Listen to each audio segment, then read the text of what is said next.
porque não é fácil até o momento em onde eu cheguei, né? Porque para mim eu ia ficar em casa, quietinho, tranquilo, né? Como muitos aconteceram aí e como tomaram vacina, mas fui empurrado até aquele momento. Mas Deus estava ali fazendo por mim, curando. E é isso, viu? Independente de qualquer coisa, como vocês mencionaram, gente, nós somos todos irmãos nessa terra, nós somos todos filhos do Pai. Amém. Não é? Amém. É isso aí, viu? Em nome de Jesus, eu agradeço muito vocês. Obrigado, viu? Vou acompanhar aqui com vocês. É que eu fico meio quietinho aqui, tá bom? Ok, seja bem-vindo. Obrigado, viu? Quis dar meu testemunho aqui para vocês e de todo coração agradecer tudo que vocês também fizeram em oração. Amém. Amém. Obrigado. Boa tarde, pessoal. Deixa eu me apresentar. Hoje eu tenho o privilégio de estar aqui na Ruth, que está aqui do meu ladinho, e com o Ailton. Vou participar com você pela primeira vez. É um prazer estar aqui. Boa tarde a todos. Boa tarde, Rose. Bem-vinda, amiga. Obrigada. Está na sala do Pai Celestial. Seja bem-vindo. Amém. Bem. A Ângela está entrando agora. Quem? Oi? A Ângela. Eu não entendi o que você falou, Raimundo. A Ângela está entrando agora. Engraçado, está chovendo em Porto. Ah, tá. O Elias chegou também, gente. Agora pode começar. O Elias Agora chegou. pode. O Elias. Elias chegou. Paz. É o Theo tá aí também. O Theo,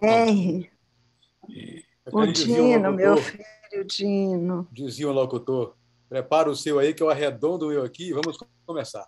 Está valendo. Mas já tem música hoje?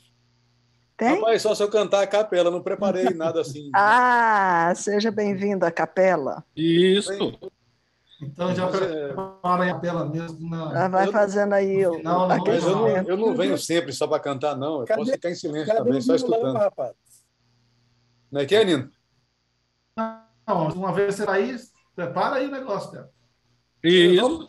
Vamos deixar desenrolar aqui a coisa. Aí no final eu vejo se vem a inspiração de alguma música aqui, algum hino. Isso. Precisa da nossa força aqui. A força é sempre bem. A força é sempre bem-vinda. Vamos lá. Então vamos começar, pessoal? Eu vou fazer uma hora para iniciar, né? Eu vou dar a luz aqui, só um minuto. Joilton, escolhe alguém para fazer essa oração para a gente aí. Ah, vamos orar. Vamos pedir aqui a dona Zadil, que está aqui. Eu ia sugerir também. Isso! Não é? Ó, vou botar o fone de ouvido. Pode falar. Vamos fazer a oração. Oremos. Senhor Deus, amado Pai que está no céu, muito obrigado, Senhor, por essa oportunidade, por esses momentos que estamos revendo nossos queridos e também para aprender mais das tuas profecias e do tempo que está por vir, que é o tempo do fim. Estamos aguardando a tua volta, ó Pai. Quer estar conosco, ajuda a nos preparar, ajuda a chegar nesse lugar onde tu estás, que possamos chegar aí nos portais, abençoe a cada um aqui presente nessa reunião, que possam todos nos reunir nessa grande reunião no eterno lar. Amém. É o que te pedimos e agradecemos. Amém. Amém. Amém. Tá. Vamos continuar de onde a gente parou. Estamos no capítulo 8, na terceira parte, né? Se é que tem essa terceira parte. Deixa eu colocar aqui uma.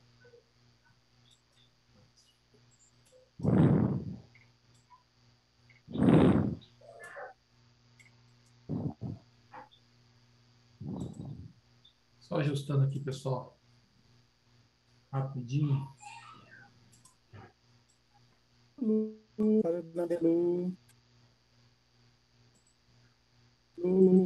Ok, estão vendo aí? Sim. Né?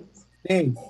Bom, nós estamos estudando entendendo um pouco melhor o santuário. Por que a gente chegou nesse assunto, né? Porque a gente está estudando o capítulo 8 de Daniel, e no capítulo 8 de Daniel a gente percebeu que Daniel teve um sonho com 2 animais, um carneiro e um bode. O bode vinha para cima do carneiro, que bateu no carneiro, e esse carneiro tinha um chifre grande, esse chifre grande deu lugar a outros 4 chifres, e aconteceu algumas coisas tinham 4 ventos, desses ventos veio um novo chifre pequeno, que tomou conta de tudo, que falou blasfêmia, que cresceu, que empoderou-se. E a gente está assim, Daniel ficou muito aflito em relação àquele chifre pequeno. E a gente entendeu pelas profecias, pela história, pela Bíblia, nós entendemos que temos esses reinos, esses chifres, esses animais representam reinos, e vimos que o carneiro representava o reino Medo-Persa, que aconteceu bem muitos anos antes de Cristo. Depois, na sequência do reino Medo-Persa, veio dos gregos, com Alexandre sendo o primeiro grande líder. Depois, Alexandre morre subitamente. 4 dos seus generais assumem, dividem o reino em 4 partes, e, de repente, de um dos cantos da terra, vem um chifre pequeno, que é um império desconhecido, que a Bíblia não fala quem é, mas dá evidências e mostra, pelo paralelismo das profecias, a gente chega à conclusão que é o Império Romano, né? E isso identifica o chifre pequeno. O Império Romano dividido em Império Romano pagão e Império Romano cristão. Esses dois períodos que a gente pode identificar nos estudos anteriores. Esses estudos anteriores, eles estão todos registrados aí, tem uma lista, né? Tem uma playlist aí do nosso amigo Elias. Nos estudos anteriores, eles dão suporte para tudo isso que a gente chegou e está estudando aqui nesse momento. Em determinado momento, esse chifre pequeno, ele interfere o Altíssimo, ele fala contra o Altíssimo, ele interfere o contínuo, que é um ritual que acontecia no santuário, que Deus pediu que Moisés copiasse o santuário. Então, a gente copiasse do céu, né? Moisés teve uma visão do santuário no céu e ele copiou esse santuário. E é justamente nesse ponto que a gente está estudando, entendendo o que era esse santuário, como que funcionava o santuário terrestre, para a gente poder entender como que o chifre pequeno, que é esse reino, que é o Império Romano, como que ele pôde, como que ele conseguiu interromper o contínuo, o ministério contínuo que acontecia no céu. Então, para a gente entender o que acontecia no céu, é mais fácil a gente entender o que acontecia na terra, e sabendo o que acontecia na terra, a gente pode replicar para aquilo que acontecia no céu. Porque a terra é uma cópia daquilo que acontece no céu, o da terra. Então, assim, a gente tá justamente entendendo isso, a gente está estudando sobre esse santuário, e nós vamos tentar concluir hoje o capítulo 8, se o tempo permitir.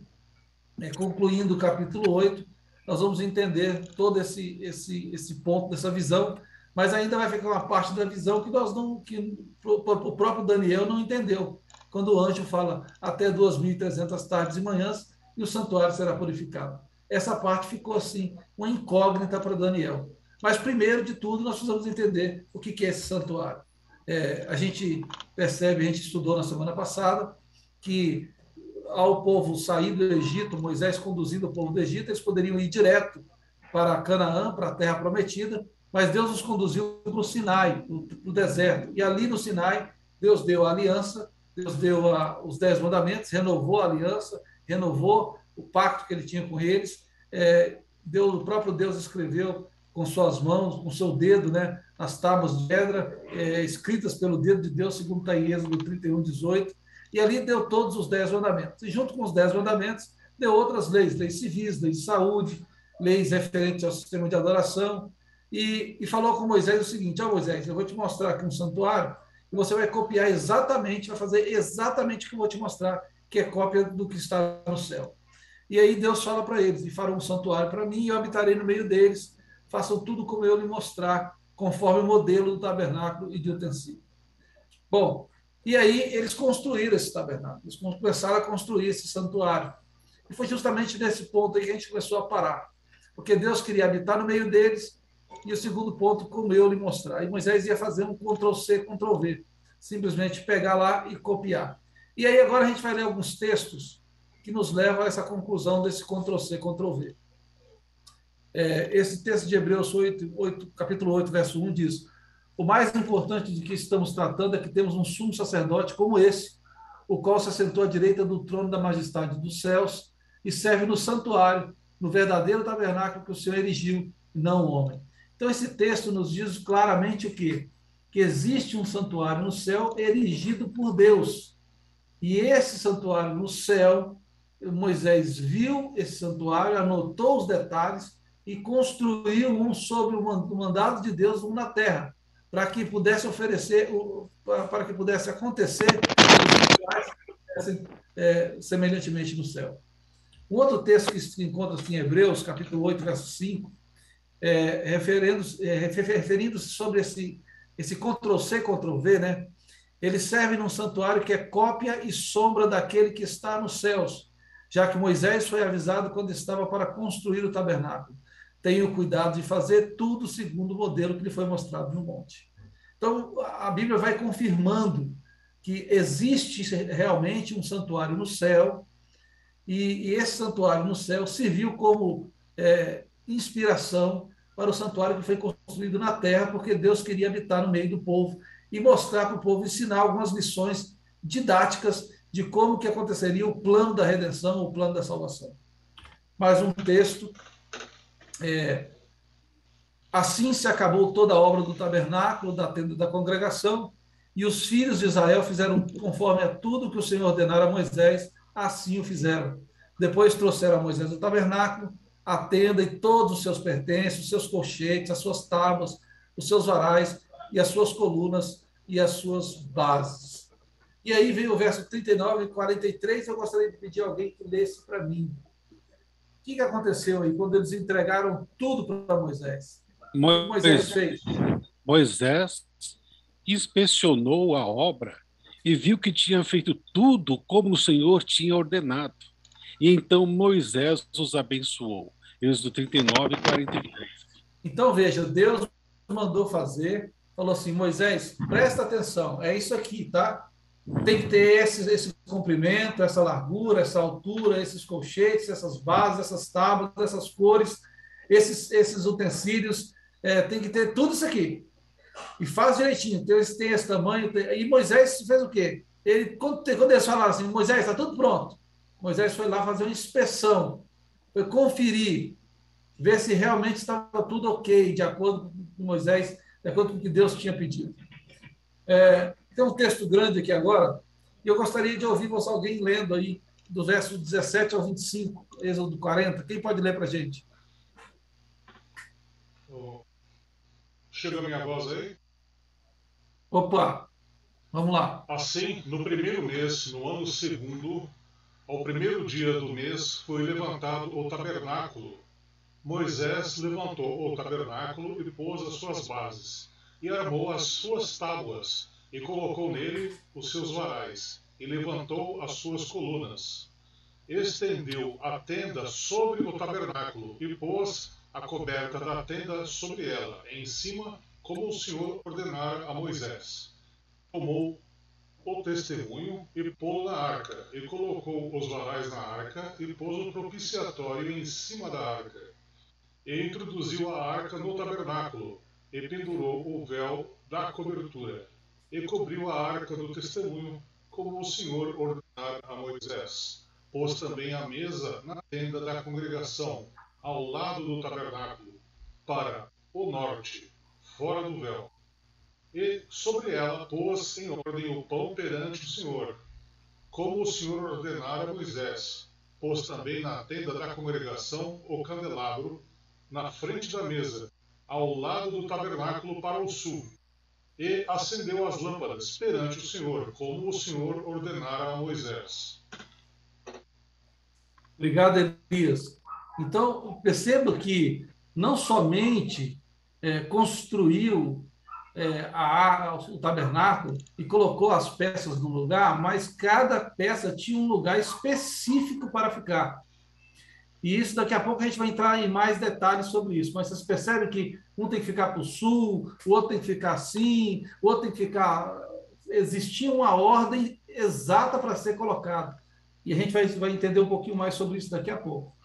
Mais um texto. Quem poderia ler para a gente?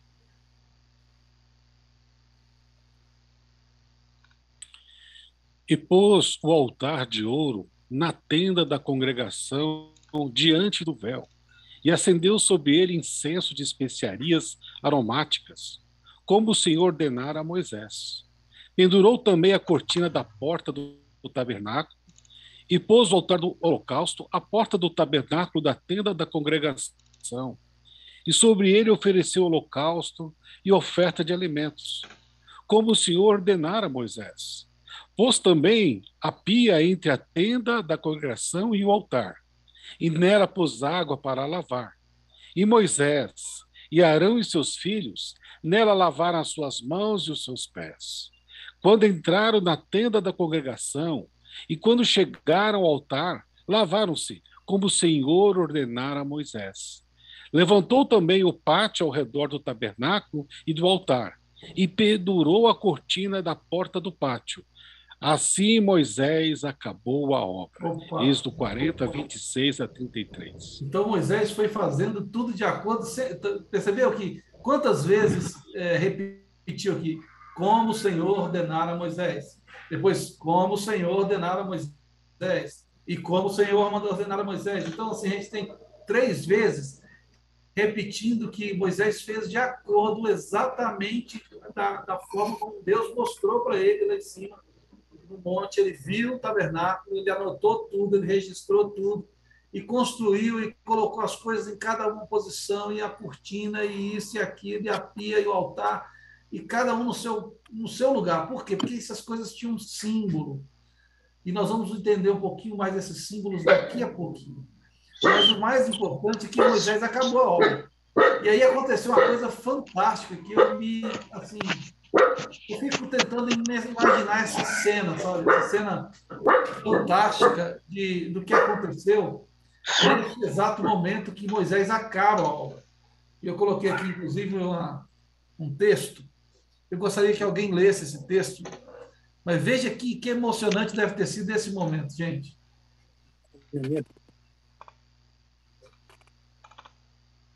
Alguém já se habilitou? 34, 38. Segundo. A glória 34, 38. A glória do Senhor, o guia de Israel.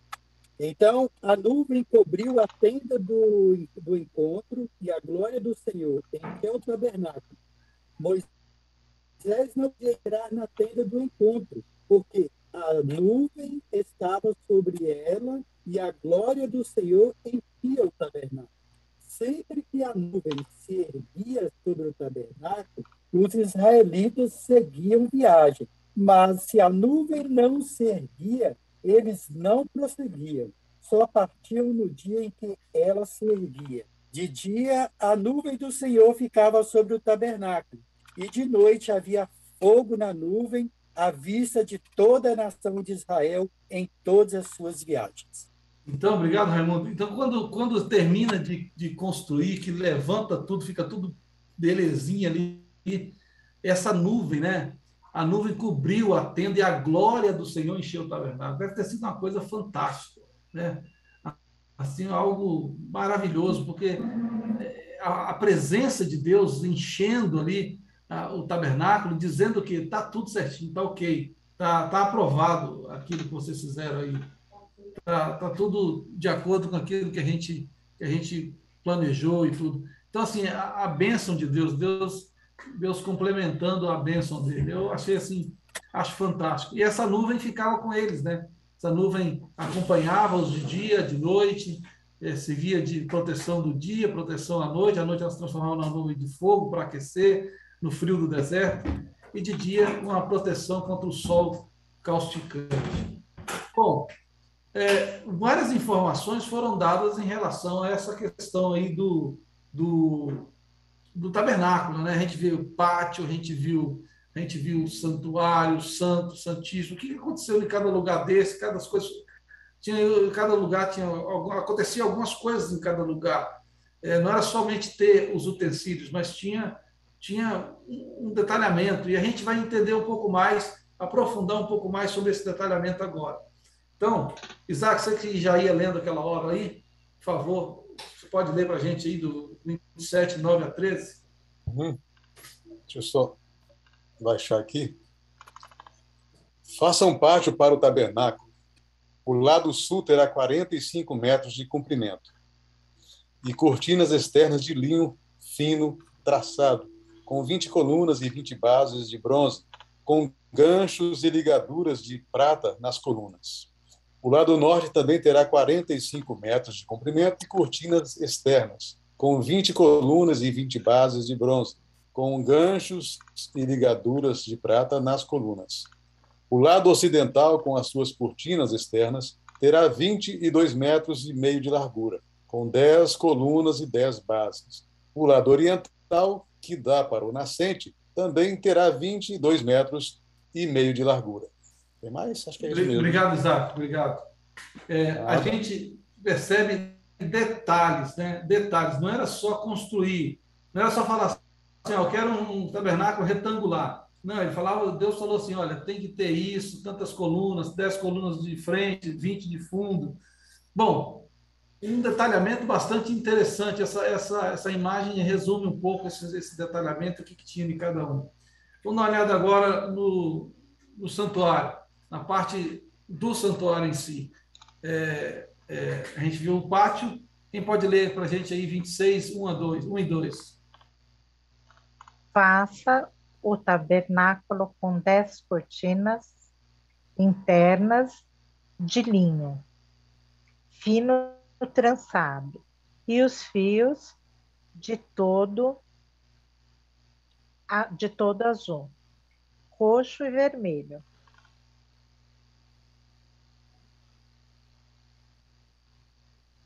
E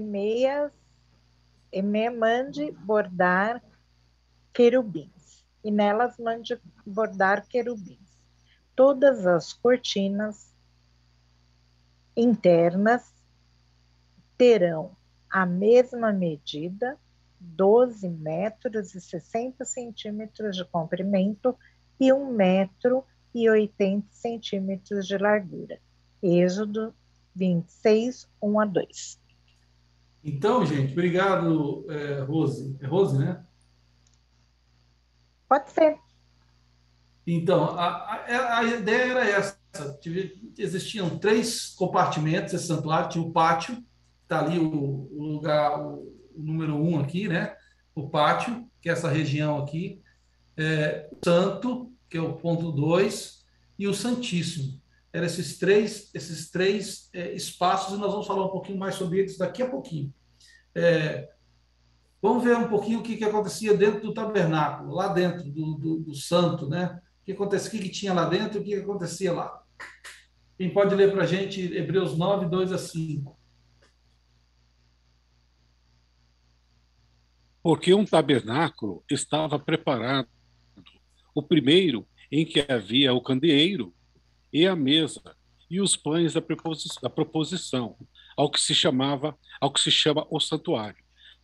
Mas depois do segundo véu estava o tabernáculo que se chama Santo dos Santos, que tinha o incensário de ouro, a arca da aliança, coberta toda de ouro em redor, em que estava um vaso de ouro que continha o maná, a vara de Arão que tinha florescido, as tábuas da aliança, e sobre a arca os querubins da glória, que faziam sombra no propiciatório das coisas que falaremos particularmente. Não falaremos agora particularmente. Então, é interessante, né? Ele começa a detalhar aqui o que tinha no santo, o que tinha no santíssimo, e no santíssimo tinha uma arca, e dentro dessa arca tinha o que mesmo que o Joilton leu? Tinha 3 coisas. Vamos olhar aqui de novo? A tábua da aliança, né? As tábuas da aliança. Tinha o que mais? O manjar. Aqui, o maná, a vara de Arão, florescida. E uma amostra do maná. A amostra do maná. Muito bem, essas três coisas estavam dentro da arca. Importante a gente entender o que estava dentro da arca. As tábuas da lei, a lei de Deus estava dentro da arca no lugar santíssimo. Importante isso. Ô, Nino, só uma colaboração para você. Continua no céu, viu? Oi, desculpa. Como? Continua tudo no céu dentro dessa arca. Ok.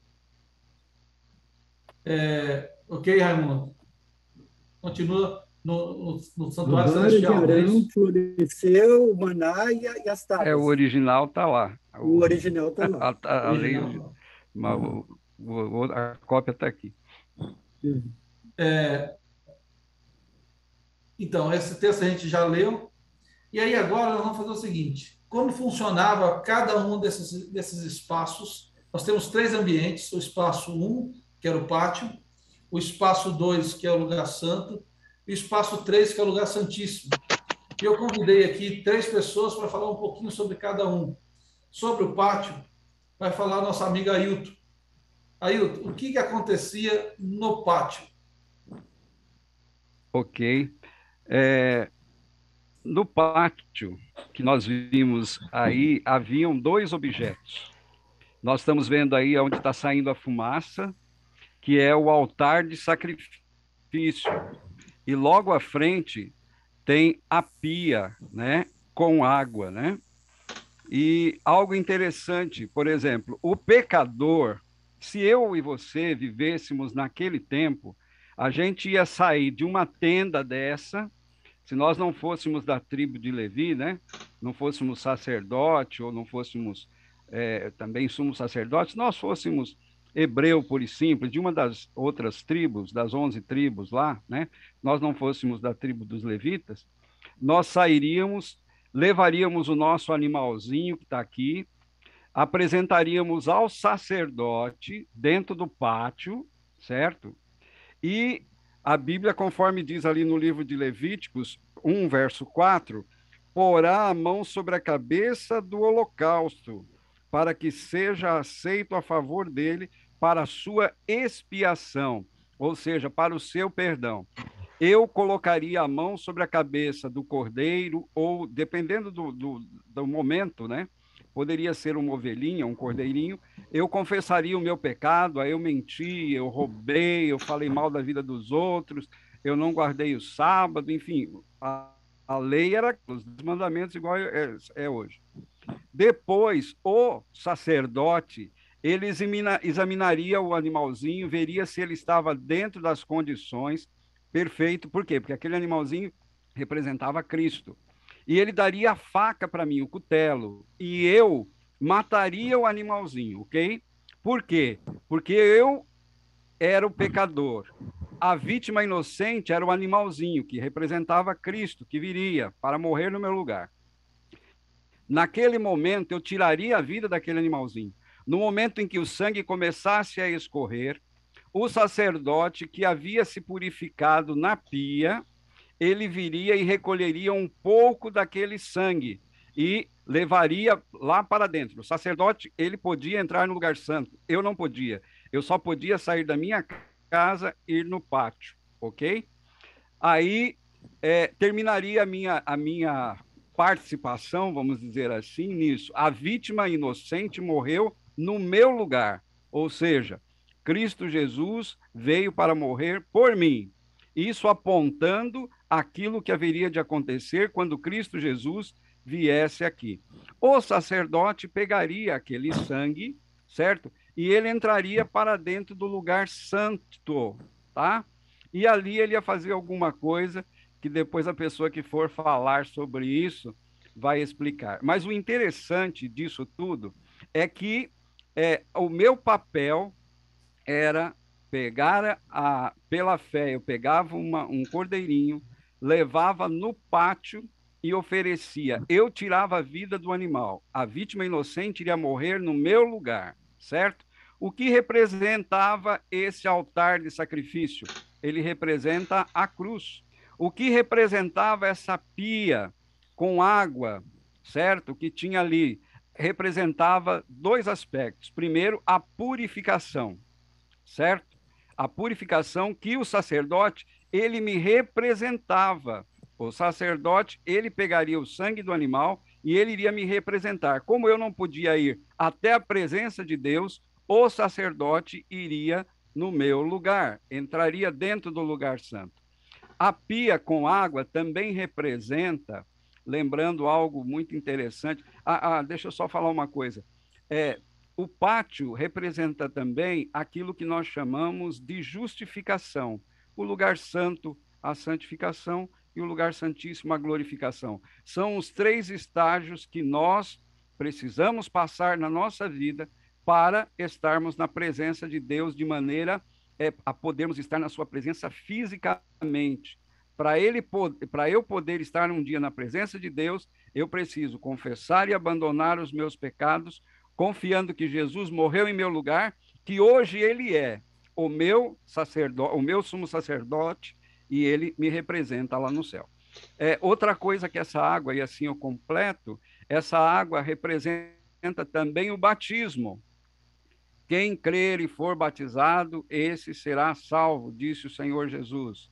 Quem não crer, portanto, não será batizado, também não tem salvação. Então, o batismo não é algo que depende, vamos assim dizer, se der eu me batizo, se não der eu não me batizo, aliás, não tem como eu me batizar. Se der eu serei batizado, ou se não der eu não serei batizado. Ele é essencial para a nossa salvação. Por quê? Porque ele é um compromisso que nós assumimos com Deus. Depois que eu conheço que Jesus morreu no meu lugar, eu tenho que viver o quê? Uma vida de compromisso com ele, ok? Termino assim a minha participação. Obrigado, Ailton. Eu vou colocar aqui uma animação para vocês. Uma animação que não vem da Bíblia Fácil. Vocês estão vendo aí uma tela do YouTube? Sim ou não? Sim. Sim. Então, eu vou colocar aqui para vocês, rapidinho, bem rapidinho, só para você ver a animação que eles construíram, que é a chegada da pessoa no santuário, como que uma visão geral do santuário. Olha que interessante. Saiu, Nino. Voltou para o slide do santuário. Tá vendo ou não? Não. Voltou para o slide. Está no PowerPoint. E agora? Agora sim. Agora sim. Tá, vamos lá, de novo.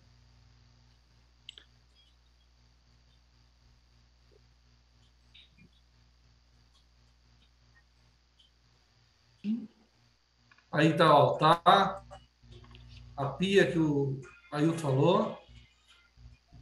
Isso aí daqui a pouco o Raimundo vai falar sobre isso, essa parte. E aí está o Santíssimo. Legal. Muito bem. Nino, só um detalhezinho que eu não falei, o animal tinha que ser consumido ali, consumido assim, o fogo, né? Ele era queimado ali, né? Apenas o sangue dele era levado lá para dentro. A parte dele ali ele era incinerada, né? Eu queria só fazer um comentário também, se permite. Claro. O evangelho aí, ele agora está em formato de símbolos, né? Dizem um velho ditado que uma imagem vale mais que 1000 palavras. Deus agora estava usando uma técnica de evangelizar com símbolos. E tudo isso representava Jesus, conforme Ailton disse. Ailton disse que o altar era o sacrifício, era o calvário, era a cruz. E a pia também, em algum momento, Jesus esteve em cada ponto do santuário cumprindo a missão. Ali no altar, ele sendo crucificado. E ali da pia, ele também, em algum momento, foi batizado por João Batista. Ele também esteve lá. E assim a gente vai ver que, em algum momento, Jesus esteve em todos os pontos do santuário e está também hoje, em algum ponto do santuário, cumprindo esse evangelho em símbolos, que Deus estava usando imagens para nos ensinar. Maravilha, Joilton. Você lembrou muito bem, né? Jesus falou, quando João Batista não queria batizá-lo, ele falou, não, eu que tenho que ser batizado pelo Senhor, e o Senhor vem a mim. Ele falou, não, convém que se cumpra toda a justiça, toda a lei. Né? Toda a lei. Exato. Maravilha. O Ailton, eu posso fazer uma colaboração também? Claro. Então, quando a gente olha assim, Ailton, a gente lê, eu li muitas vezes Levítico, e não vou negar para você, eu tinha muita preguiça de ler Levítico, porque eu achava maçante. Primeiro que a gente não entendia muito, e segundo, muita coisinha, sabe, tal. Mas quando você vai lendo assim, com mais calma e vai aprendendo um pouco, você começa a ver que muitas vezes isso parecia um pouco macabro. E olha bem, você pecava, tá? Você tinha seu pecado, você pegava um animal, e muitas vezes você teve o maior carinho, o maior amor por ele, entendeu? E levava esse animal, você colocava a mão sobre a cabeça desse animal, confessava o seu pecado, e você, com sua própria mão, assassinava esse animal para ser sacrificado. E eu acredito o seguinte, que isso não ficava banalizado, eu acredito que isso estava na mente do pecador ali por muito tempo. A mesma coisa quando nós muitas vezes nos pecamos e nós vamos levar o nosso pecado a Deus, mesmo a gente confessando os nossos pecados, pedimos perdão, quando mesmo a gente levanta, a gente ainda fica com aquele remorso, aquela coisa do pecado que eu cometi. Porque é como se você estivesse matando Jesus pela segunda vez. Eu sempre falo assim, estou te negando. Como Pedro te negou, estou te negando. Então, era uma coisa macabra para o ser humano, né? Era para chocar mesmo, né, Raimundo? Era muito chocante. Eu acredito que... Aí teve uma vez uma pessoa falou comigo, mas muitas vezes aí a pessoa levava a primeira, a segunda, a terceira vez, depois ficava... como se diz assim, banal. Um ritual comum, né? Banal. Eu não acredito que seja banal. Eu falei, eu tenho 2 animais aqui, eu amo de paixão. Imagina se eu tivesse que sacrificá-lo para pagar uma dívida minha, não sei, eu não sei como seria isso. E muitos desses animais eram animais de estimação, que você cuidava dele, porque ele era puro, né? Ele não tinha nenhum defeito, e você cuidava dele para a necessidade dessa. Então, era uma coisa muito... Sim. muito triste. Só uma coisinha também, que quando você estava falando, eu dei um startzinho aqui. Pode ser que uma pessoa que fosse rica tivesse muitos animaizinhos, né?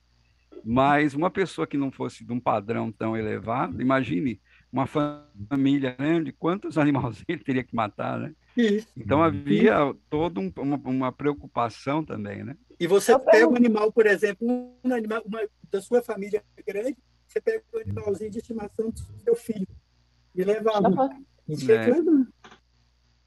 Raimundo, uma coisa que você falou e que a gente percebe quando você fala da dor de sacrificar o animal, porque não era o sacerdote que imolava o animal. Não. Quem imolava o animal era o pecador. Ele colocava a mão sobre a cabeça do animal, confessava lá, eu lesei fulano, eu fiz isso, eu fiz aquilo. Ele colocava a mão na cabeça do animal e falava tudo isso. E depois ele tinha que sacrificar o animal. Por quê? Aquilo que Deus queria mostrar, é necessário ter tristeza pelo pecado.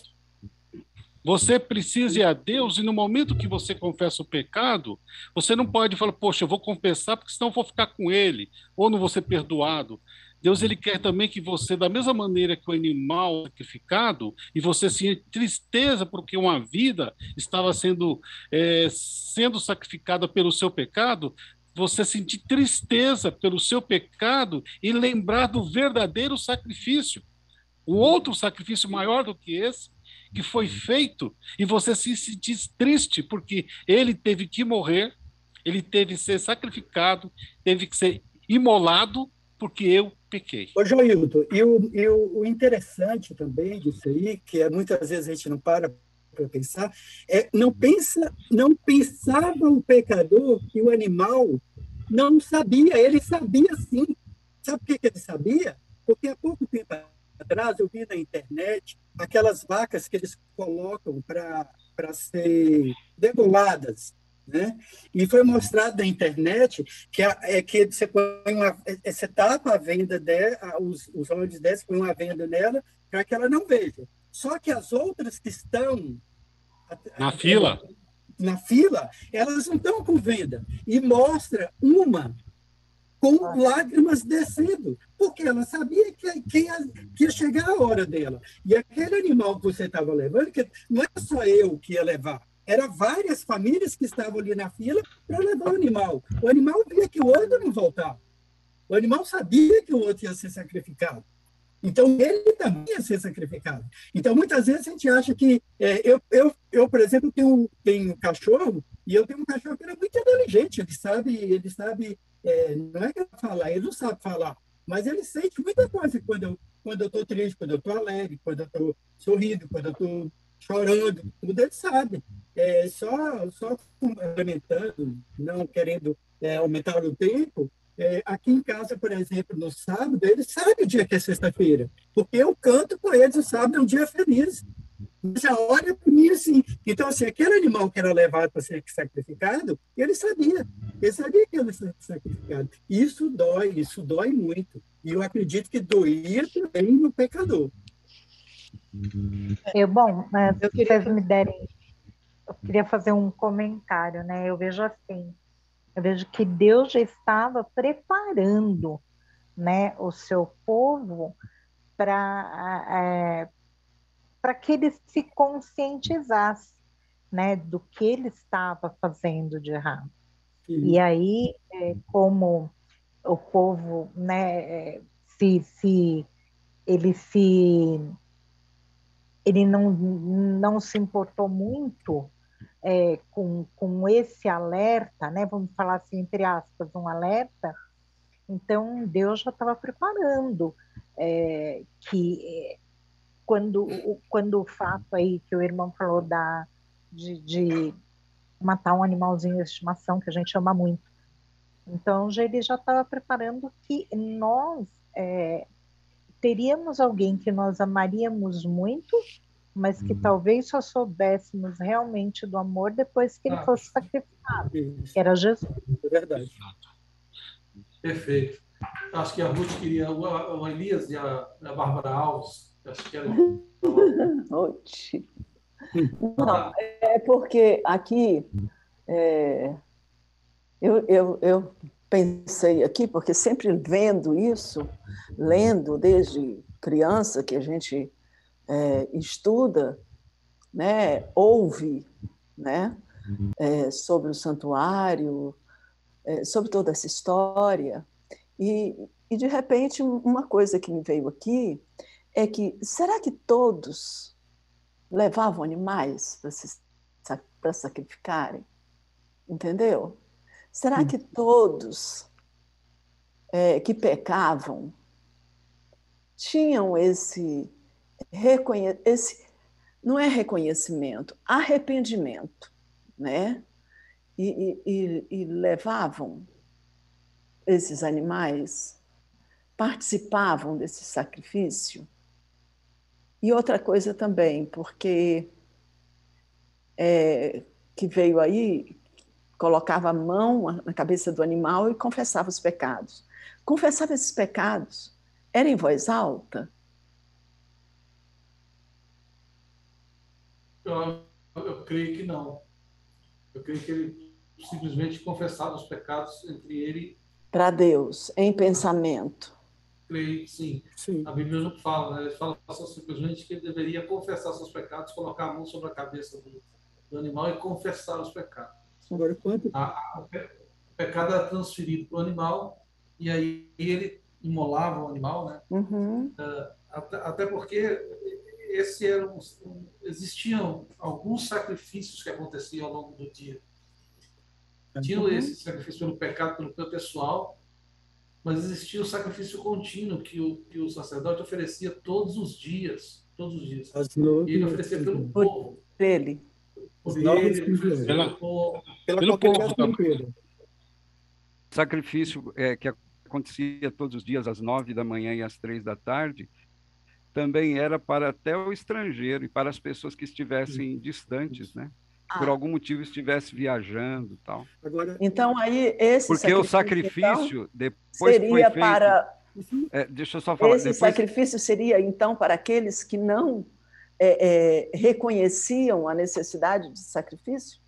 de arrependimento? Esse sacrifício aí contínuo, como a gente fala assim, que tinha todo dia, é no sentido de que porque depois que foi feito o santuário, lembrando que o santuário era para montar e desmontar, né? Mas depois que ele era montado, o sacrifício tinha que ser feito ali. Eu não podia oferecer um sacrifício lá na minha casa, lá atrás de uma montanha, entendeu? Depois que o sacrifício, que o altar, o tabernáculo foi feito, o sacrifício só poderia ser feito ali. Antes, a gente vê que Abraão fazia esse altar e fazia em outros lugares, né? Mas depois só podia ser feito ali.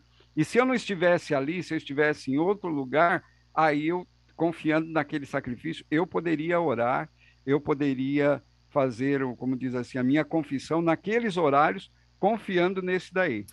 Agora, só um detalhe. No dia da expiação, era santa convocação.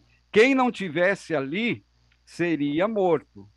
Por quê? Porque nesse dia é que eles iam ver se de fato todos os pecados haviam sido oferecidos a Deus. Se alguém tivesse aqui em meio à multidão e não tivesse pedido perdão, não haveria ali a purificação do santuário.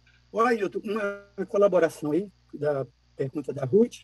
Então, esse sacrifício das 9 da manhã e das 3 da tarde era para todas as tribos de Israel, para toda a comunidade. Agora, esse sacrifício que nós estamos falando era colocar a mão sobre o animal, que eu sacrificava o meu animal, era o meu pecado pessoal. Sim. Era o pecado de cada um pessoal. É tanto ali, Cristo, por exemplo, ele foi colocado na cruz às 9 da manhã e morreu às 3 da tarde. Então, ele cumpriu o sacrifício da manhã e o sacrifício da tarde.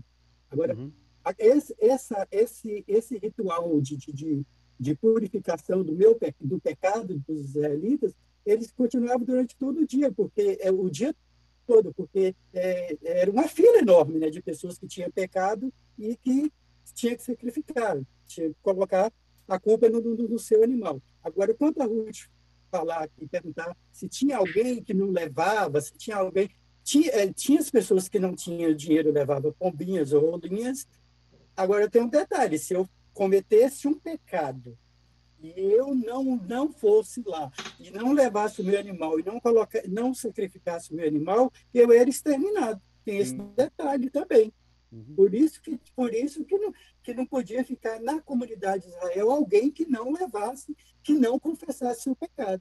Lembrando, gente, só para a título assim também de esclarecimento, durante o tempo em que a Arca da Aliança esteve no arraial, e isso daí era o dia do juízo. Aquilo ali, a gente às vezes desce a lenha no povo de Deus do passado, né? Mas que povo de dura serviço, tal, tá. Mas enquanto eles estiveram com a Arca da Aliança e que tinha o dia da expiação, pelo menos um dia do ano, todo mundo era considerado santo. Era o dia 10 do mês 7. Sim. É verdade. Só para fazer um complemento aqui, gente, esse sacrifício pelo pecado pessoal, ele é muito importante e fundamental. Mas no nosso estudo aqui, o foco está contínuo. Isso aí que eu perguntei. Seria das 9 e das 3 horas da tarde. E esse sacrifício contínuo era em prol de quê? Do pecado da comunidade toda. É justamente isso. Esse sacrifício contínuo, ele era aquilo que o Ailton explicou, um sacrifício pela comunidade, pelo próprio sacerdote. E por aqueles que estavam longe também. Lembra de Daniel? Quando ele orava 3 vezes por dia, virado para o santuário? A janela dele, todo o hebreu, todo o israelita, ele orava em direção ao santuário, porque existia uma promessa de Deus, que eles, estando fora e orando em direção ao santuário, Deus ouviria as suas preces. Quem pediu isso foi Salomão. Ó Senhor, quando eles estiverem fora e quando eles orarem virados na direção desse santuário, ouça a sua oração e perdoe os seus pecados. É por isso, Joilton, que Jesus foi crucificado às 9 da manhã e morreu às 3 da tarde. Então, ele cumpriu o contínuo. Certo. Ele cumpriu o contínuo. Ô, Lino, eu sei que às vezes a gente vai falando, mas é coisa que vai passando assim, de repente. Ó, eu estou vendo aqui que dentro do átrio aí tem um novilho, né? Sim. Quando era um príncipe, quando era um sacerdote, quando era alguém de mais prestígio, a oferta dele também era uma oferta mais cara, né? O novilho, por exemplo, um príncipe, se era um líder de tribo, se era um sacerdote, não podia oferecer lá uma rolinha, um pombinho, uma coisa. Não, tinha que ser algo proporcional à extensão do pecado da pessoa, ou seja, ele tinha mais conhecimento, então ele tinha que dar mais exemplo. A oferta dele não era igual a de, por exemplo, uma pessoa como foi a Maria, mãe de Jesus, que pela pobreza deles ofereceram ali uma pombinha, mesmo tendo sido ali aceito, né? É algo interessante Eles isso eram também, pobres, né? Muito bem, gente. Eu acho que esgotamos aí, se não esgotamos, falamos bastante sobre o pátio, sobre o que aconteceu no pátio. Não ficou dúvida, né? Isso aí. Eu acho que algumas outras dúvidas vão surgindo e a gente vai estudando mais. Mas o mais importante aqui foi o que a Ailton falou. O altar simbolizava o quê? A cruz, né? E passava pelo altar primeiro, e depois vinha a pia, que era a purificação, o batismo. Então, assim, a gente precisa da cruz, nós precisamos do batismo, da purificação, da limpeza. E aí o sacerdote, depois que ele fazia todo esse processo aí da imolação do animal, do sacrifício do animal, ele entrava para um outro compartimento, que é o lugar santo, que tinha também seus símbolos, e o sacerdote tinha algo a cumprir ali dentro, e o Raimundo vai falar para a gente um pouquinho sobre isso, de forma bem resumida. Então, aí quando quando essa parte do átrio, do pátio, né? Alguns chamado pátio, ali a congregação poderia vir trazer a sua oferta e tudo, todos poderiam participar ali. Só que da cortina para dentro, aí só o sacerdote ele estava autorizado a entrar nesse lugar, que é o chamado lugar santo. E aí, como nós vimos na figura que você está mostrando aí nós temos a mesa da proposição, né, que tinha os 12 pães, que significavam as 12 tribos de Israel, né? Nós temos o candelabro, que tinham 12 lâmpadas, né? Essas Raimundo, lâmpadas... era 7, tá? O candelabro era 7. Desculpa, 7 lâmpadas. Os pães que era 12. Os 12 eram os pães da proposição, representavam o corpo de Cristo, né? O corpo de Cristo, a sua carne. Aí nós temos as 7 lâmpadas. Ela representava a luz do mundo, que é Cristo, e representava também o Espírito Santo, que é o óleo, né? O óleo, que é esse azeite de oliva, o azeite puro de oliva, que era colocado aí, e por sinal eu estava lendo a respeito disso, era da melhor qualidade. Ele não poderia ser igual a qualquer outro, não. Ele tinha que ser da melhor qualidade, né? E nós temos também o incensário. Esse incensário ele ficava bem próximo da cortina que passava do santo para o Santíssimo. Daqui a pouco eu vou explicar por que ele ficava próximo. Então, esse incensário representa as nossas orações elevadas a Cristo, que o Espírito Santo leva para Cristo, e Cristo media através do Pai. Pai, eu morri por esse pecador também.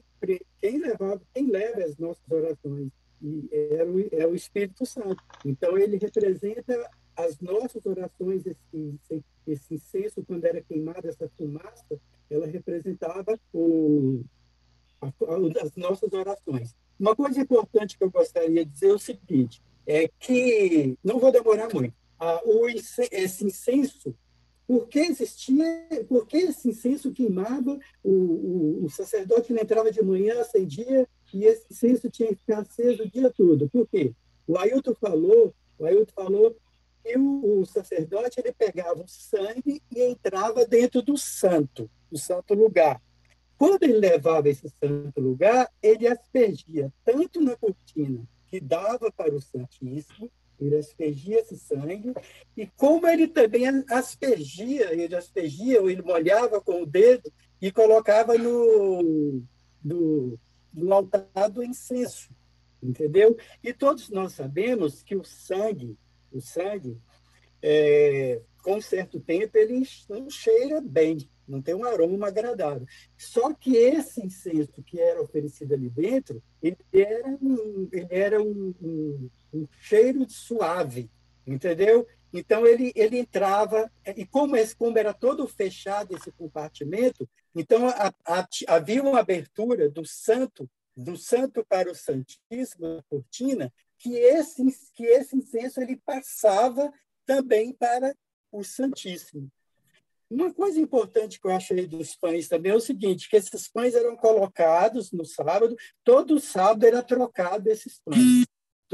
Agora, esses pães eram levados para qualquer um? Não. Esses pães, só os sacerdotes, nem os familiares deles poderiam comer. Só os sacerdotes comiam na troca desses pães, só os sacerdotes comiam e dentro do santo. Tá? Uma coisa importante que eu gostaria de dizer mais é o seguinte, é que, porque a gente já está meio atrasado, já está bem adiantado, é que o altar do incenso representava nossas orações, subindo diretamente ao trono do Altíssimo, e devemos clamar pelas nossas orações que seja um cheiro suave de vida para a vida. E uma coisa que eu achei interessante também é o seguinte, que o incenso queimado, sua fumaça, seu cheiro suave, doce, enchia todo o ambiente com um cheiro agradável e passava para o segundo compartimento, né? E, tipologicamente, o altar do incenso também representava Cristo, o seu sacrifício que exalou com um aroma suave e agradável a Deus. Tá? E o ambiente santo, muitas vezes, recebia respingos do sangue, como já falamos, que os sacerdotes traziam, e esses respingos, então, eles não cheiravam bem, mas com o incenso que era queimado ali dentro, né, pelo trabalho dos sacerdotes, né, e então ele não ficava com mau cheiro. E todo sacerdote, para entrar ali, ele tinha que estar com a vida dele em dia com Deus. Caso não estivesse com sua vida em dia com Deus, ele era morto ali dentro do santo. Nós vemos a história de Nadab e Abiú, que morreram ministrando ali dentro porque levaram fogo.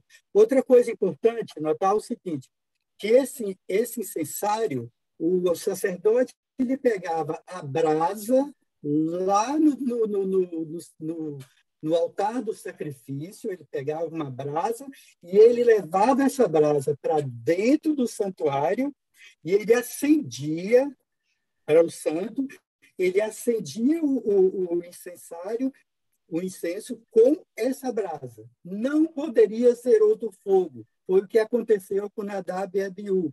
E já li muitas vezes dizendo que eles fizeram isso, eles ofereceram fogo, sendo que eles estavam bêbados. Então, havia muito cuidado de quem representava naquele momento o sacerdote, ele tinha que estar puro, e qualquer outra pessoa não poderia entrar ali. Só quem podia entrar ali eram os sacerdotes e o sumo sacerdote.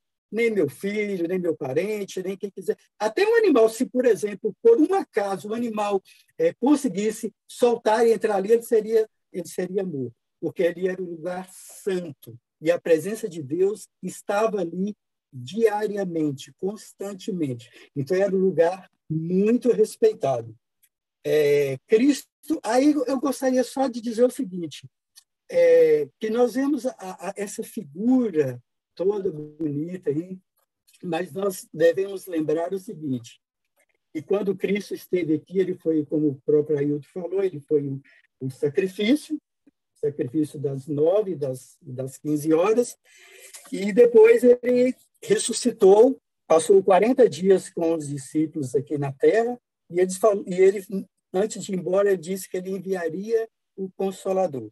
Cristo foi ao céu, foi glorificado lá no céu, e 10 dias depois, quando o Espírito Santo, o Consolador, que ele prometeu que desceria sobre a terra, Cristo entrou neste lugar. E aí Cristo fez a parte que Antes ele foi à oferta, lá com os sacerdotes, ele foi à oferta, aí ele entra no santo, nesse dia, ele entra no santo e começa a ministrar como nosso sacerdote. Agora, ele é o pão da vida, ele é a luz do mundo e ele é o incenso que recebe as nossas orações. Ele é incensário e recebe as nossas orações. E naquele dia, quando ele entrou, depois tem que falar sobre o Santíssimo, vai falar quando ele sai desse compartimento, quando ele estava dentro desse compartimento, ele estava de braços abertos, recebendo todas as nossas orações, todas as nossas petições. Nós não precisamos mais de matar nenhum animal, colocar a nossa mão sobre nenhum animal. A única coisa que nós devemos lembrar é todas as vezes, quando nós estivermos para cometer algum delito, lembrarmos aquilo que José falou. Nunca me esqueça que José falou: como posso eu pecar contra o meu Deus? E muitas vezes eu acrescento: como eu posso pecar contra o meu Deus e como eu posso negar o meu Salvador? Porque naquele momento, naqueles dias que Cristo ministrou, que para ele é dias, né? Ministrou no santo lugar, ele recebia as nossas orações, e ele era nosso intercessor, e todas as minhas orações chegavam até ele, e ele levantava, chegava diante do Pai e falava: Pai, apresentava as mãos dele e falava: Pai, eu morri por ele também. Então, por favor, perdoa os pecados, apaga os pecados dele. Isso é muito importante para nós, porque nós temos um intercessor no céu. Nós temos alguém que pode interceder por nós com toda a sabedoria, com todo o poder, que ele pode resolver. Ele não só pode perdoar, como ele pode nos livrar dos nossos pecados, como ele pode apagar os nossos pecados, e ele um dia vai nos levar para os céus e nós vamos estar frente a frente com esse Salvador. Uma das coisas mais importantes que eu costumo dizer é o seguinte: quando eu chegar embaixo da árvore da vida, eu quero ajoelhar nos pés deste Salvador, deste Redentor. Quero beijar os seus pés, quero beijar as suas mãos, dar um beijo na face dele e falar: muito obrigado, porque eu não tinha direito de entrar aqui e o Senhor me trouxe. Obrigado, Raimundo. Obrigado, Ailton. Isso que o Ailton e o Raimundo contaram para nós, isso acontecia todos os dias. Era todos os dias. Os 365 dias no ano acontecia esse sacrifício, esse contínuo que nós estamos estudando, o Tamiz. Isso acontecia todos os dias, durante todo o ano. Mas aí, nós vimos o pátio, o santo e o Santíssimo. Quem entrava no Santíssimo? Quando ele entrava? O que ele fazia lá? Por que ele entrava? Essas e outras perguntas no Globo Repórter. Essas e outras perguntas, acho que nós vamos deixar para a semana que vem, né, Júlio? Isso aí. Eu acho que sim, é melhor, Nino, para a gente não...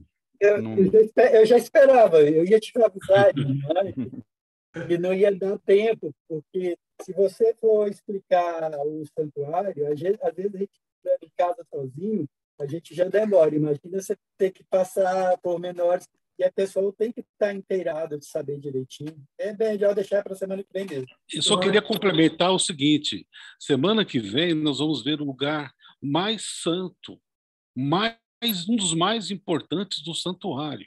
Uhum. E é o lugar aonde nós estamos vivendo, onde Jesus está intercedendo por nós. A gente já ouviu falar muito de Indiana Jones, Em Busca da Arca Perdida, documentários sobre a Arca Perdida. Aqui em São Paulo nós temos um templo de Salomão, né? Fizeram aqui na Celso Garcia um templo gigante de Salomão. Existem muitas ideias sobre a Arca Perdida. Semana eu fui no trabalho e uma colega mandou um vídeo para mim: Joilton, encontraram a Arca. Veja só o documentário. E o que essa arca representa, né? Deus estava dentro de uma arca? Será que Deus cabia dentro de uma arca? Então, no próximo sábado, nós vamos estudar sobre o Santíssimo, o Santo dos Santos, tudo que tem lá, quem entrava lá, qual a importância do Santíssimo hoje para nós. Né? Será que ainda só uma pessoa, somente aquela pessoa que entrava no passado, entra lá? O que acontece? Tudo isso que o Nino falou nos próximos capítulos do Globo Repórter, não é isso, Nino? No sábado que vem. Ô, Nino, deixa eu só completar. Eu estou igual a Ailton, depois você começa a lembrar um pouco. Deixa eu só complementar uma coisa aqui. Nós vemos aí o santo lugar, né? Aí quando a gente vai lá em Apocalipse, nós temos as 7 igrejas, e quem estava rodando nessas 7 igrejas?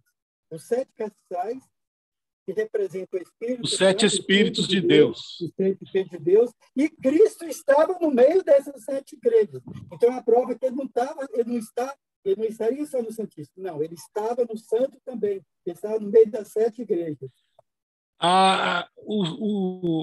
Essas 7 lâmpadas que representam os 7 Espíritos de Deus é a singularidade de tempo. É todo o período de história da igreja que a gente estuda nas 7 cartas de Jesus e as suas mensagens esquecidas. Nossa. Gente, nós temos muita coisa para estudar, tá? Temos muita coisa para estudar ainda nos próximos capítulos também. Eu não sei Seu áudio está com problema, Nino. Nós temos muito para estudar nos próximos capítulos, nos próximos estudos, nos próximos encontros. Eu não sei se Isaac conseguiu receber aí uma dica do Espírito Santo para cantar uma música para a gente. Se você não estiver preparado, fique tranquilo também, Isaac. Mas achei um negócio aqui. O tempo aí, o pessoal ainda suporta mais uns minutinhos? A gente não quer um negócio, não, aqui é uma música. A música mesmo, um negocinho aqui é a música. Vale, pode cantar. Não é comida, não.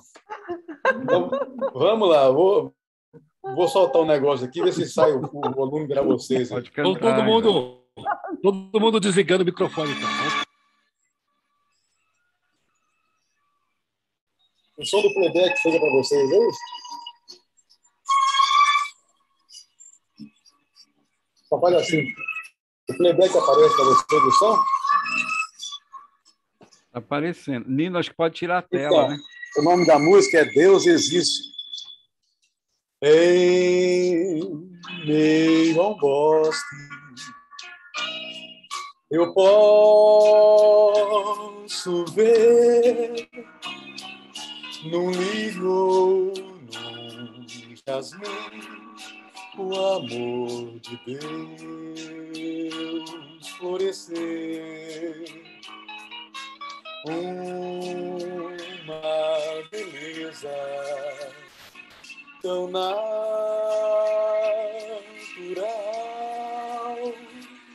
que sai e se esvai a perfumar.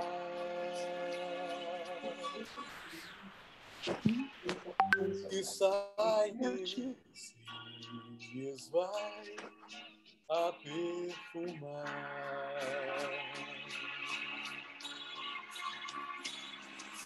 Deus existe, está aqui. Eu posso vê-lo de uma maneira toda especial. Venha sentir o seu amor que pode ajudar a te salvar.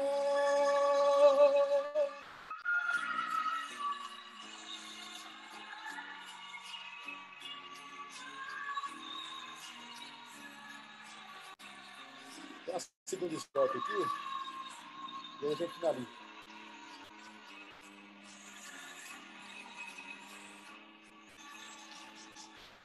Quão belo é ver você sorrir e transmitir o amor que existe dentro de ti. Faça da vida uma canção que fale só de amor e do perdão,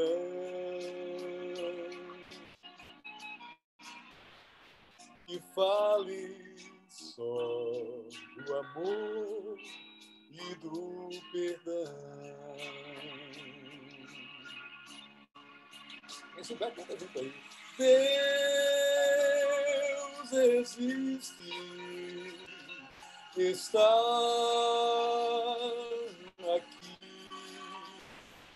Eu posso vê-lo de uma maneira toda especial.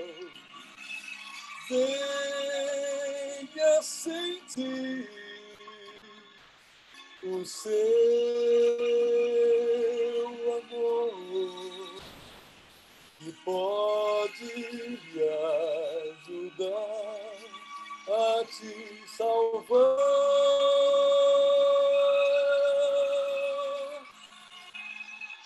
Pronto. Tomara que tenha ficado bom do lado de lá. Amém, amém. Excelente. Obrigado, Isaac.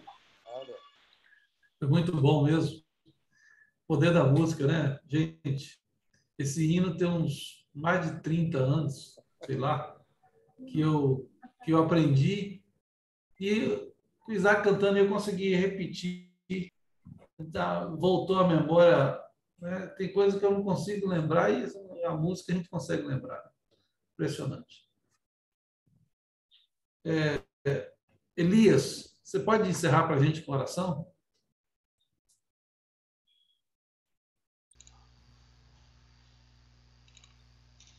Amém. Maravilhoso Deus, muito obrigado, Senhor, bondoso Pai.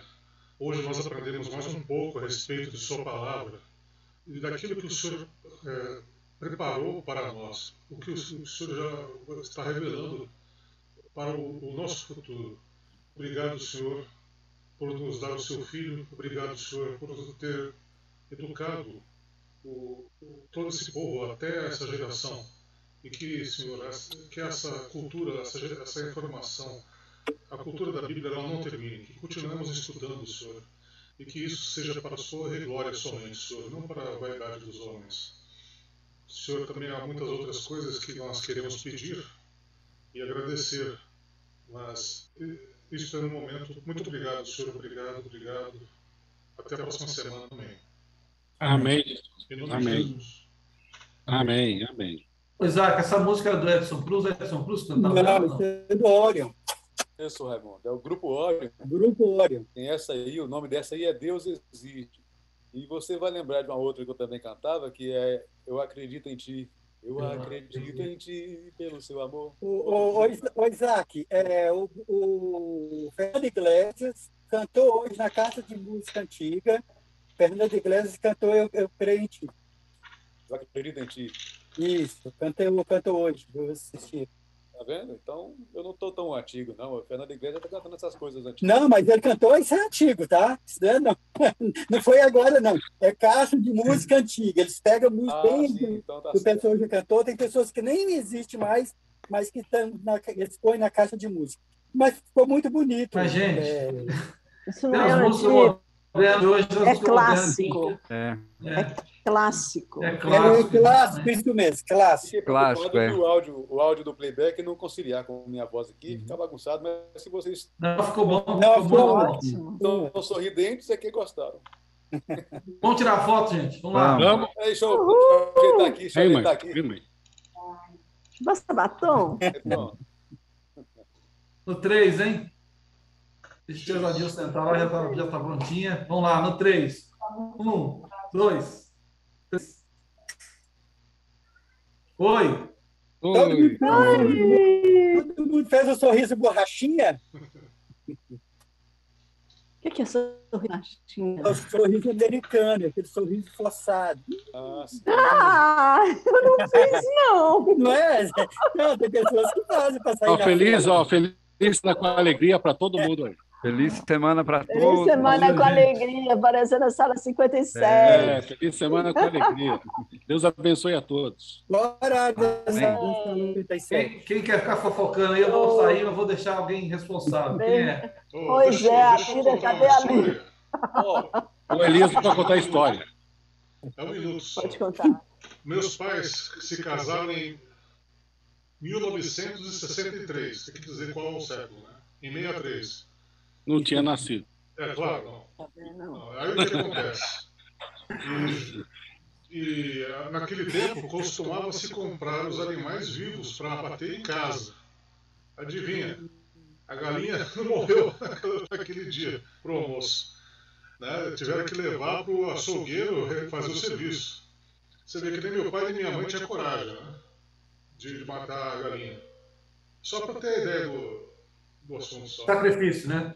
O peso do sacrifício. A galinha tinha que morrer para a gente ficar vivo. Que coisa. Então, deixa eu fazer um adendo aí no comentário do Elias. Se todas as pessoas que comem carne tivessem que matar o próprio animal, a metade ficava sem comer. Eu mesmo seria. Eu concordo com o Isaac, porque eu lembro quando eu era criança, na minha casa eles matavam tanto galinha quanto porco. Era muito triste ver aquilo. Porque a galinha, ela se raspava embaixo dela, aqui do bagulho.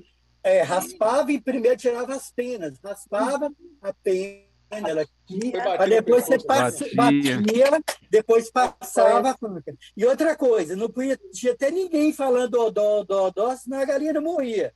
Tá? A mãe com todos nós. E o porco era o mais triste. E a galinha, você pegava no pescoço dela, ela não tinha como gritar. Agora o porco, você limpava aquela parte dele. E o porco, ele gritava. Eu vi uma vez, eu não vi, para não ver nunca mais. Então, era muito triste. Aí, imaginando, né? Para eu comer a carne, aquele animal teve que morrer. E depois, você comia? Depois que matava a galinha? Depois dó e tal. A gente comia. Mas hoje, igual o Isaac está falando aí, se for hoje, eu não teria coragem de pegar para matar. Eu não mataria. Mas deixa, hein, Raimundo? Nesse assunto da galinha aí, cortado, eu conheço muitos casos de famílias que fazia todo esse preparativo, tirava a pena, batia no pescoço assim com a faca, depois cortava, aí já com a galinha com o pescoço para um lado e o corpo para outro lado, saía correndo pelo quintal. Eu vi uma cena dessa em Goiânia. Essa cena é comum. Eu vi uma cena dessa em Goiânia, hein? Essa cena é comum. E aí o cara entrando em desespero. Não, e a galinha fica feita barata tonta. Agora, tem outro caso aí de galinha. Um ex-cunhado meu, falecido já, chamado Hans Detlef Richter. Aí, uma vez, ele gostava de uma galinhazinha com piqui, e aí uma colega da Ruth ia matar. E aí, com medo de matar, não, eu mato, é só quebrar o pescoço. Aí ele foi lá e foi puxar pelo pescoço, saiu o pescoço para um lado, galinha para outro. Rapidinho resolveu o problema. Mas, Isaac, igual você estava falando aí, esse caso aí da galinha, você corta o pescoço e ela começa a pular, aí minha mãe falava até que a gente ficava, dó. Aí eu morro. Tinha mãe que batia no menino porque ficava com dó. Então, não podia. Mãe, vai vir lá para dentro, não vai ver não, que senão ficar com dó. Ela matava, ela tinha coragem de matar sozinha. Ai. Aqui, só rapidinho aqui, não é aqui na casa de piada não, mas é tudo falando sobre o sacrifício. Eu vi uma pegadinha do Silvio Santos aí, que o Ivo Holanda, aí ele está vendendo linguiça, aí o pessoal passa para comprar a linguiça.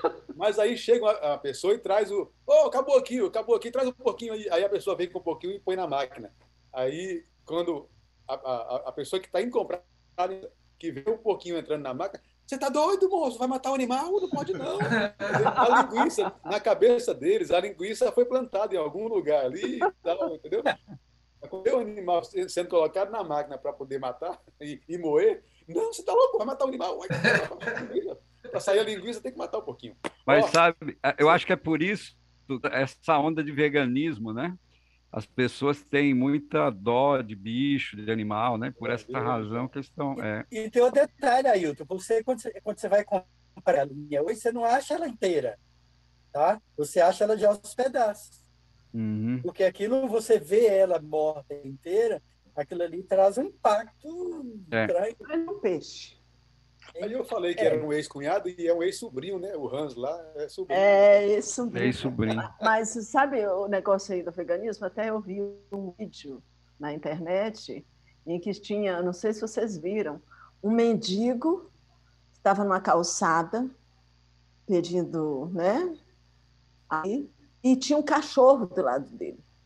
E uma moça chegou e ela ficou impressionada pelo cachorro estar naquela situação ali, comendo o resto da comida do mendigo, ou não tendo cuidado, não tendo um teto. O animal desamparado. O animal mendigo ali, e ela brigando com o mendigo por permitir que o cachorro ficasse naquela situação. Então, aí é que você tem que tomar, né? Porque os extremos, né? Os extremos. Literalmente, é o rabo balançando o cachorro. Mas aí, quando você vai para o também, eu fico imaginando o seguinte: o vegetarianismo, quando você parte para o vegetarianismo, não é tão caro quanto o vegano. Aí você vai para o vegano, aí você vê o seguinte: quantas famílias estão passando fome? Porque eu conheço uma família vegana aqui que dá um chocolate, um tipo de chocolate vegano, que é caríssimo. Aí, quer dizer, você parte para um lado e enquanto a população muito está, igual você está falando, está o mendigo e o cachorro ali passando fome e você gastando horrores com comida vegana. Que hoje, para mim, vegano é uma onda, né? É uma onda. Porque é o vegetarianismo, por exemplo. É uma filosofia, né? Eu não como carne, mas eu não gasto horrores para substituir a carne. Mas um vegano não gasta. Elias? Então, obrigado. Então, gente, é que assim, quando você diz que assim, eu sou vegetariano, as pessoas já têm um preconceito. Você só come soja. Você só come tofu. Você entendeu? Tem todas as ideias erradas. Um vegetariano de verdade, vamos pensar assim, isso foi a igreja que mandou você. Não, até isso tem, não. O vegetarianismo de verdade, autêntico, é o que foi implantado na Índia há uns quase 3.000 anos atrás. Né? Então lá não mata nenhum animal para se comer, não se aproveita do couro e também não bota ele para fazer trabalho. Né? Trabalho de puxar carga, essas coisas. Então esse é o vegetarianismo, o veganismo, mas não precisa se misturar com a ideia de religião, que tem um deus na vaca, não tem nada disso não. Né? Que cada um tem uma ideia diferente a respeito do que é vegetariano. Eu não como carne vermelha há 22 anos e não pago mais por isso, e eu não sou subnutrido, não tenho aquela aparência pálida, entendeu? Não tenho esses problemas. É só saber. Você está bem gordinho. Obrigado. Já estou no ponto de... Com carne vermelha 22 horas. Também carne escondida. Bom, agora eu vou parar de gravar para vocês ficarem falando à vontade, tá bom? Obrigado. Tá gravando ainda? Meu Deus do céu. Gente, um abraço para vocês. Tchau.